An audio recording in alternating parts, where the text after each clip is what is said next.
Tip number 2 is called the brain dump. I promise it's better than it sounds.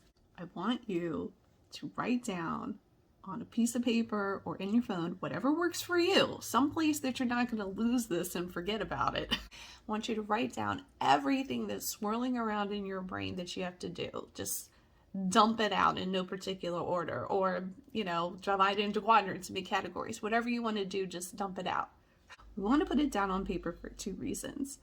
1, now your brain doesn't have to remember everything. And number 2, now you really have a visual of everything that is on the list. Thinking back on the last tip, I want you to start prioritizing things in terms of how important is it? When does it need to get done? How much time should it take? Does it need to be done by you, or can someone else draft it and you do a final review or something like that?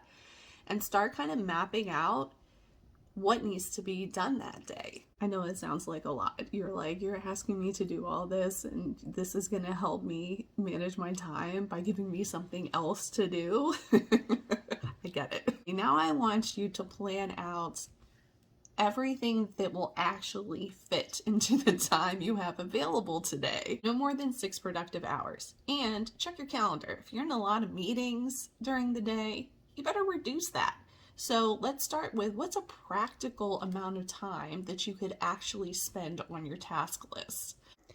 Okay, so here's an example of my to-do list. So this is my top priority right here. Other than that, I have a number of other things to do. I have some videos I want to record, some scripts and blogs that I want to write. I have some things I want to do with my art, and I have plenty of tasks that I need to do at home.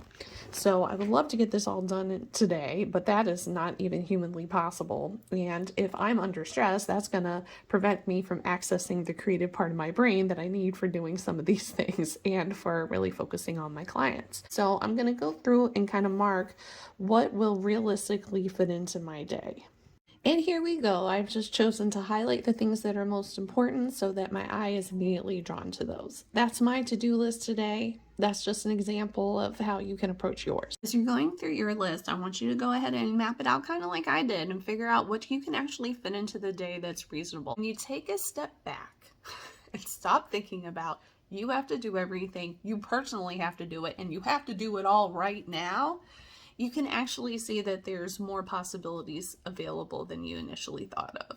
So we'll reflect on that, see how you can apply any of those ideas into your life, and I'll be back soon with another tip.